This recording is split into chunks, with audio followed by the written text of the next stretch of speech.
Hello everyone, I hope you all are doing well. Today I'm going to start the poem How to Tell Wild Animals. This poem, How to Tell Wild Animals, is written by Carolyn Wells. Carolyn Wells is an American poet. She was born on 18 June 1862 in Rahway, New Jersey, in United States, and her first book was published in 1896.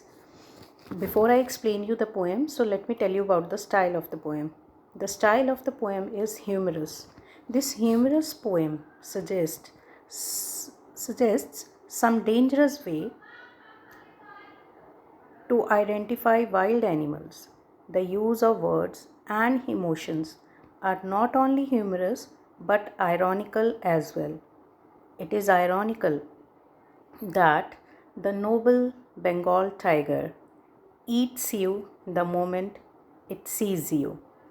It does no good to you the moment when you are in front of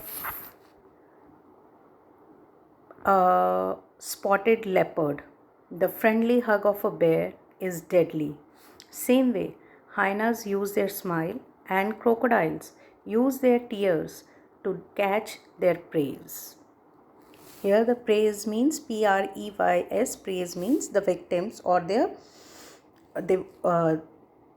person or the animal they want to hunt. Caroline Well treats even ferocious animals. Ferocious means dangerous, very, very dangerous, harmful. And beasts. Beast means animal. With a coat of gentle but weird humor. Here the element of humor is being used, but it's quite weird. If you see a huge, terrible beast coming to you in the eastern forest, and if you are dying when he roars, then you know it is an Asian lion. The humor is created by various beasts of prey differently. The Bengal tiger is considered as noble, but it eats you the moment it notices you. The leopard with peppered spots will lep and lep again. The seemingly friendly hug of a bear leads to fatal results. That means it can lead you to death. The crocodile's weeping and hyena's merry, or you can say smile, is weird, and through this they deceive their victims. It's all about the like the gist, you can say, what is given in the poem, that what the style is being used in the poem. So let me explain you the poem line by line. If you should go by chance to jungles in the east, the poet is asking, if by chance you are going to the eastern part of your country, in the jungles in the eastern part,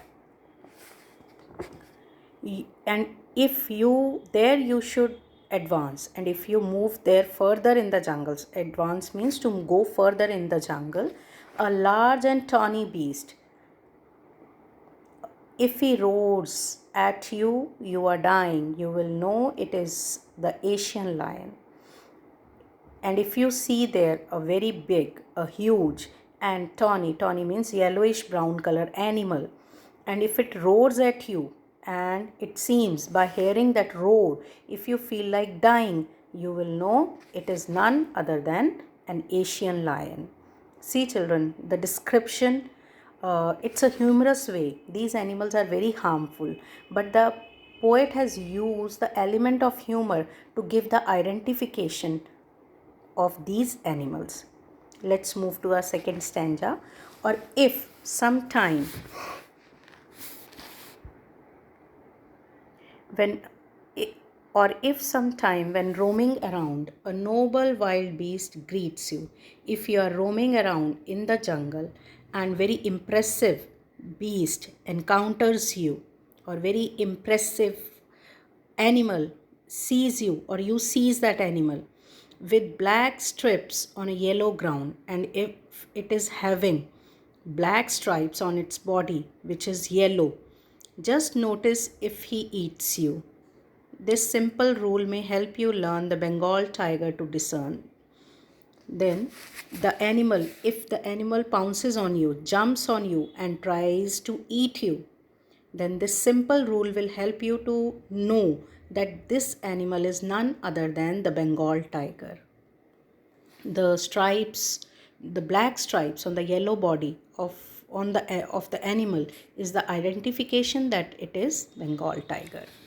If strolling forth, if you are moving around in the jungle, strolling, moving around here and there in the jungle, a beast you view, you see an animal there whose hide with spots is peppered, whose fur is having spots, black colored spots. Here peppered means pepper is black peppercorns. So if its fur is having black spots on its body, as soon as he has leapt on you, you will know it is leopard. And if it quickly jumps on you, then you will come to know it is leopard. That will do no good to roar with pain, he will only lap and lap again. If you shout or if you cry with pain, that is also not going to help you, because this animal will keep on jumping, lap and lap on you. It will keep on jumping and jumping on you. If when you are walking around your yard and if you are moving around in the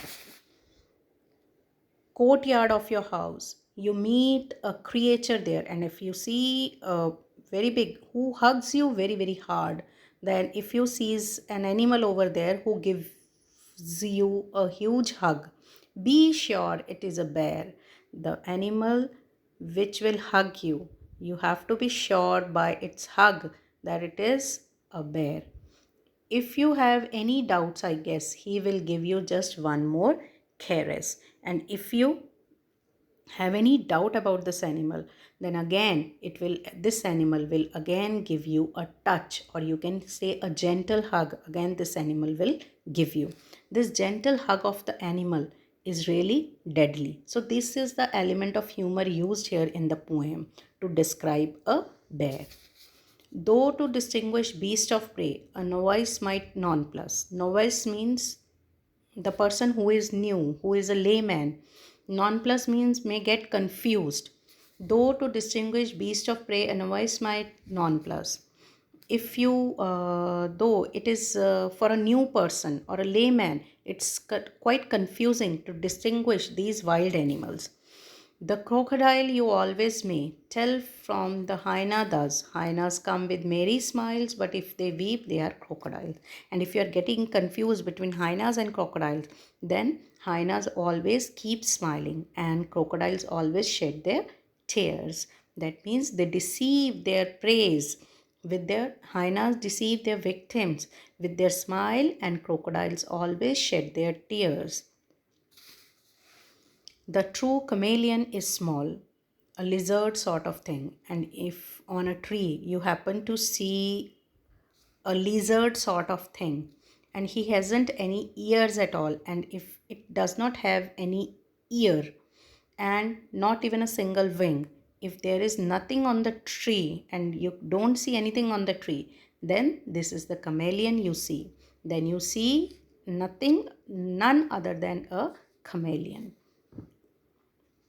Children, this is all about the description or the explanation of the poem.